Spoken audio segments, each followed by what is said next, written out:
Islamic videos کی support کے لیے چینل کو سبسکرائب کر دیں، شکریہ۔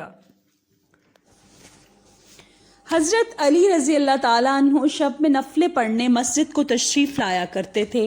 بعض حضرات نے ایک بار ان کا پہرا دیا۔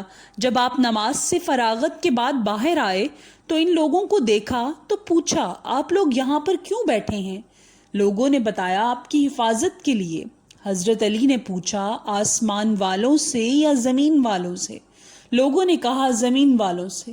یہ سن کر حضرت علی نے فرمایا، جب تک کسی بات کا فیصلہ آسمان میں نہیں ہو جاتا اس وقت تک کوئی چیز زمین پر رونما نہیں ہوتی، اور فرمایا، بے شک حقیقت یہ ہے کہ ایمان کی لذت کوئی شخص اس وقت تک نہیں پا سکتا جب تک یہ یقین نہ کر لے جو کچھ اچھا یا برا اسے پہنچا ہے وہ ہٹنے والا نہ تھا، اور جو اسے نہیں پہنچا وہ اسے پہنچنے والا نہ تھا۔